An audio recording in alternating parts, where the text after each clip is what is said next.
Jeez, I would have to say, as far as music, hip hop itself has been. I was first introduced to hip hop when maybe I was about 7 years old. It was back in '82 when my brother, who was living in New York at the time, he was in the Navy and he was based in New York, used to come home and bring tapes from New York, from from Melly Mel, from DJ Hollywood, from African Bambaataa, and me and my brother started picking up stuff, and then my brother started bringing home dances, break dance and b-boy moves and stuff like that. So we started emulating whatever it was that he was bringing back every time he came home to visit. And so we started doing our thing, and then I got into a breakdancing group. And we were, I was in for that for a few years. Right. And then I started getting caught up in maybe like '95 within the business perspective of it, from working with Ill Adapted and doing promotions for them, street promotions, handing out tapes, passing out flyers, just doing some street work.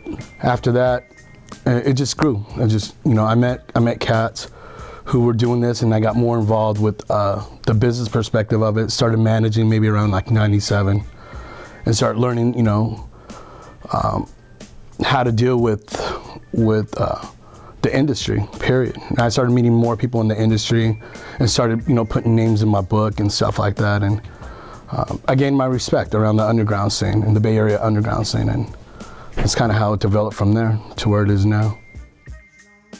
Well, it started by DJing. I think I took a real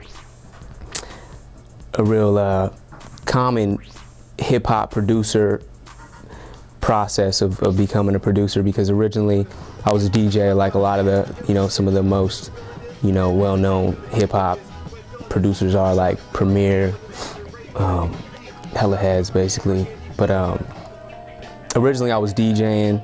I got through breakdancing is how I got involved in DJing. My boy Hocus hooked me up with some tables. I used to see him, I used to peep him out when he was busting. I'd be breaking and he'd be DJing or whatever, and I was hella just kind of inspired to be on the turntables and provide the sound for the other b-boys that I was surrounded by. But basically started out by DJing, and then as I started to get involved in like 4-track tapes, making mixtapes and whatnot, started just getting way more involved in some of the fundamentals on intros and breaks, and just effectively transferring from track to track, kind of like representing on that level. And then basically from there I really just started to get motivated to start producing, because more or less that's what I was doing on the tables, you know what I'm saying? Well, I was introduced to hip hop at a very young age. Like my brother introduced me to Eric B and Rakim when I was probably around 8 or 9 years old, and I was just blown away, just fascinated by the delivery and the strength of what was taking place on that. So I mean, heads like Rakim, up onto, a little bit of Tribe Called Quest in here just for the creative aspects. I mean, just countless MCs, just influenced the way that I do my thing. I mean, that was like school to me. I was being educated through a form of music, and I think that's what carried over into my style of information, is that I was being informed. So I feel, in respect to my masters and my teachers, I had to do the same thing. That's what I felt. Well, my brother, he was usually doing some hip hop when I was younger, and he was into the scene. He was doing shows, and I was really influenced by him with, a lot of the things in hip hop, including the dancing and the rhyming and performing and the music in general. And I've always really looked up to him, and I've really always wanted to do it, but I really put it all together and decided that I was able to do this, and discovered that, through the self. At around '97, I had the CD called The Deepest Release, and about 3 songs on it.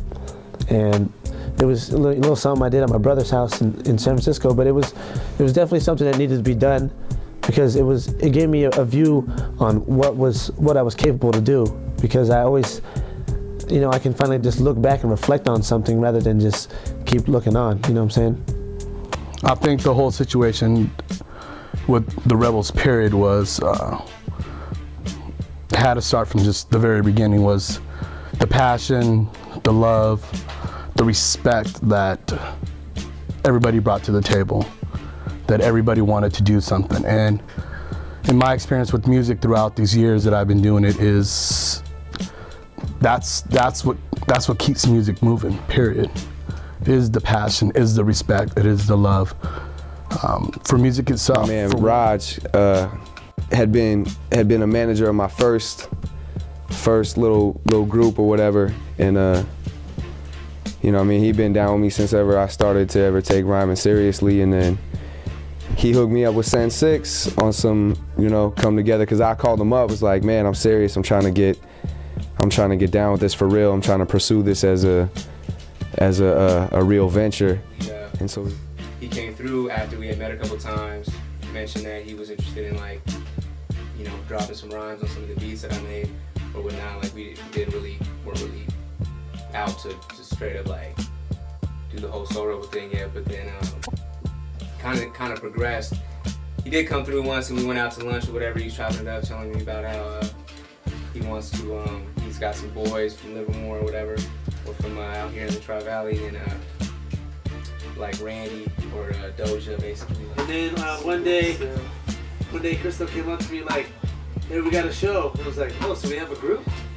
And then that's how it all started. I know Crystal and I always had the idea of kind of getting up with our beats and with our creations and everything, but we did need, like, you know, more force behind it. And it's really good that, it's really cool that we all united and got together, you know what I'm saying? A lot more light shit now.